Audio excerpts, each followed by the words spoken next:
अध्यक्ष रवींद्र चव्हाण साहेबांच्या मार्गदर्शनाखाली बावनकुळेजींच्या मार्गदर्शनाखाली आणि विशेष करून देशाचे पंतप्रधान आदरणीय नरेंद्र मोदी साहेबांच्या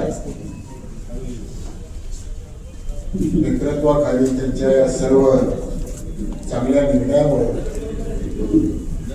खूप मोठं यश महाराष्ट्रामध्ये मिळाले आणि म्हणून मी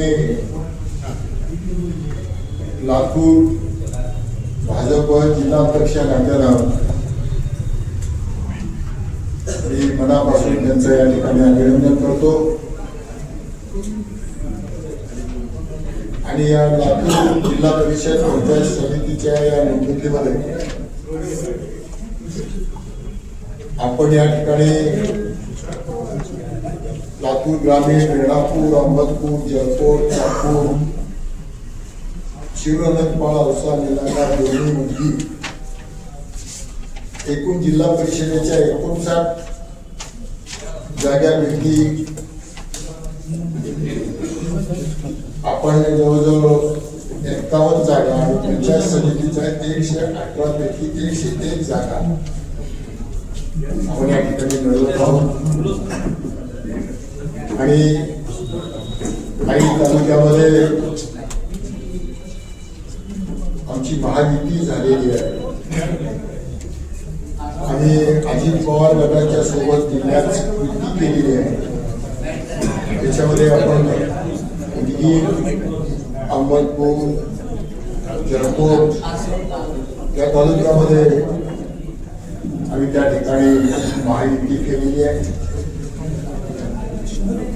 अशा प्रकारे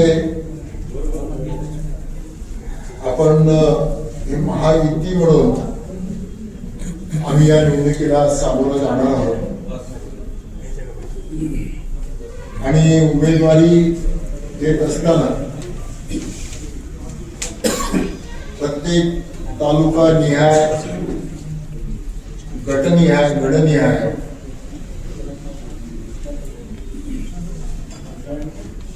चांगले उमेदवार देण्याचा प्रयत्न आम्ही त्या ठिकाणी केलेला आहे.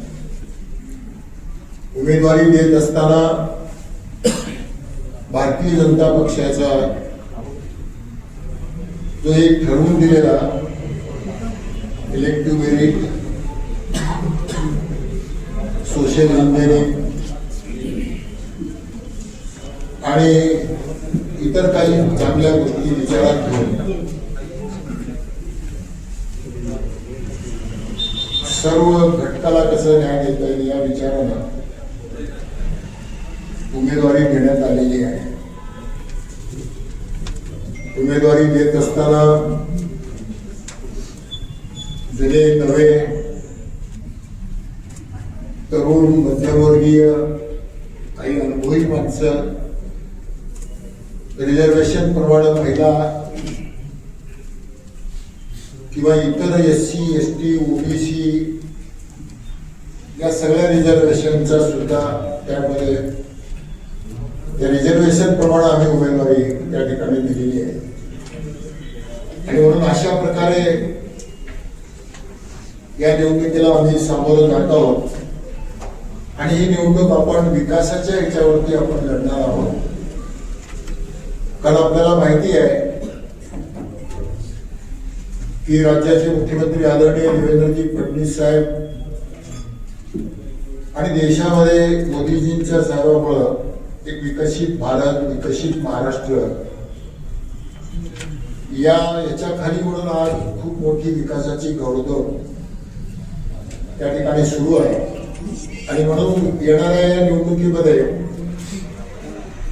आपण विकासावरती ही मतं मागणार आहोत आणि म्हणून गेल्या महानगरपालिकेमध्ये, महाराष्ट्रात नगरपालिकेमध्ये जसं आपल्याला भरघोस यश मिळालेला आहे तसा याही निवडणुकीमध्ये आम्हाला प्रचंड प्रमाणामध्ये यश मिळेल असं आम्हाला खात्री आहे. लोक आमच्या सोबत आहेत, लोकांचा विश्वास आमच्यावरती आहे केलेल्या विकास कामावर निश्चितपणानं यश मिळेल असं आम्हाला वाटतंय. आणि म्हणून या निवडणुकीमध्ये आस्थागायत आपलं सर्वांचं सुद्धा मोठ्या प्रमाणामध्ये सहकार्य या ठिकाणी लाभलेलं आहे. आणि या पुढील काळामध्ये सुद्धा ही निवडणूक प्रक्रिया असो किंवा इतर या सगळ्या बाबीच्या संबंधी असो आपलं सहकार्य असावं असं मी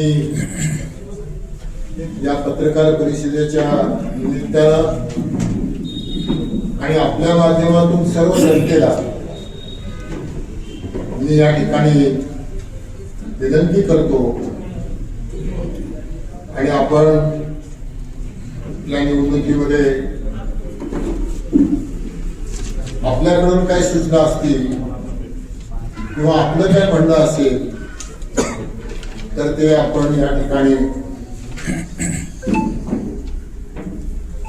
सांगावं. त्याप्रमाणे आपल्याला या पत्रकार परिषदेच्या निमित्तानं आपल्याला चर्चा करता येईल. आणि म्हणून मी विनंती करतो की आपल्याला काय विचारायचे असेल. तुम्ही जी काय आकडेवारी दिली आहे ना ही भाजपची आहे ना. आठ असतील त्या. एकच मिनिट सर, क्लिअर. जर हे 59 जागांवर पैकी 51 जागा तुम्ही लढताय तर उर्वरित किती जागा आहेत जी एनसीपी सोबत आलायच आहे? 8 आहेत. 8 आहेत. आणि आता या 2 मध्ये अजून आपल्याला थोडस काहीतरी सुरू लढत असल्यामुळे उद्यापर्यंत क्लिअर होईल. आणि 8 आणि हे 8 कुठले आहेत?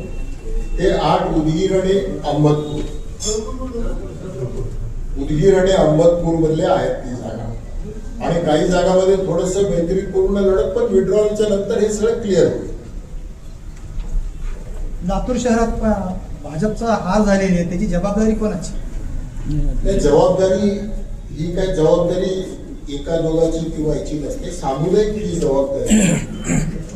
आणि म्हणून ज्या वेळेला आपण निवडणुकीला सामोरं जातो या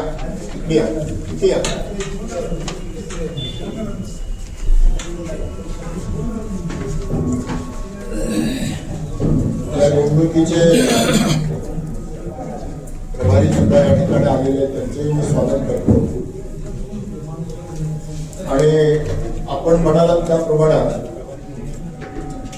की एखाद्या निवडणुकीतली जबाबदारी ही एका व्यक्तीची किंवा कुठल्या याची नसते, ती सामुदायिक जबाबदारी असते. आणि म्हणून ते आम्ही सर्वांनी ती जबाबदारी स्वीकारली. आणि भारतीय जनता पक्षाचं मी आताच तुम्हाला सुरुवात करत असताना सांगितलं की पूर्ण राज्यामध्ये एवढं मोठं प्रचंड यश आदरणीय मुख्यमंत्री रवींद्रजी चव्हाण साहेब आणि बावनकुळेजी या सर्वांच्या मार्गदर्शनाखाली, नेतृत्वाखाली एवढं मोठं यश आपल्याला मिळालेलं आहे. आणि म्हणून आत्ताच मी म्हणल्याप्रमाणे याही निवडणुकीमध्ये जिल्हा परिषद पंचायत समितीच्या निवडणुकीमध्ये मोठ्या प्रमाणामध्ये यश आम्हाला मिळणार आहे याची खात्री आम्हाला आहे. कारण मी आत्ताच तुम्हाला त्याचं विश्लेषण करून सांगितलं की महाराष्ट्रातली विकासाची कामं कशा पद्धतीनं आमचे हे सगळे प्रश्न आम्ही सोडवत आहोत या बाबतीत सुद्धा कल्पना दिली. म्हणून औसा महानगरपालिका लातूर महानगरपालिकेची निवडणुकीतल्या पराभवाची जबाबदारी आमची सर्वांची कॉमन आहे.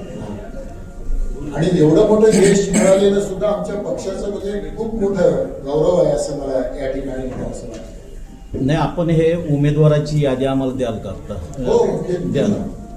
कोण आहेत उमेदवार? प्रिपरेशनमध्ये तुम्हाला जाईपर्यंत हो, आता एक तरी 3 वाजताच ही सगळी प्रक्रिया होऊन यादी बाहेर पडायला चिंचोळे साहेब 2 तास लागतील. आणि आम्ही ते सगळी यादी ज्या वेळेला मी आता यादीची आपल्याला पूर्ण माहिती देतो.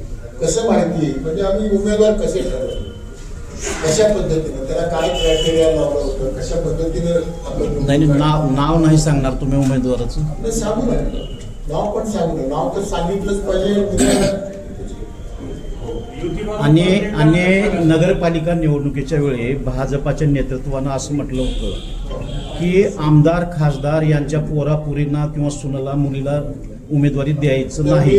तर यात तसं कोणी आहे का? मी आपल्याला अतिशय याच्यानं सांगतो की पार्टीचे जे धोरण ठरलं की आमदार खासदारांचे पदाधिकाऱ्यांचे मुलं निवडणूक लढवायला नको, घरातल्या कुटुंबातला कुठलाही सदस्य निवडणूक लढवायला नको, अशा प्रकारचं जे धोरण पक्षाचं ठरलं होतं त्याप्रमाणे या लातूर जिल्ह्यामध्ये कुठल्याही आमदारांचं, माजी खासदार किंवा इतर कुठल्या पदाधिकाऱ्यांचं मुलं निवडणुकीमध्ये थांबलेले नाहीत किंवा त्यांना तिकीटही दिलेली नाही.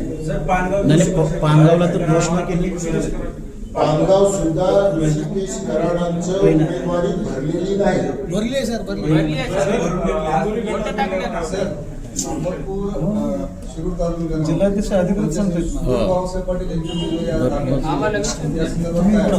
आणि तो बाळासाहेब पाटील हे राष्ट्रवादी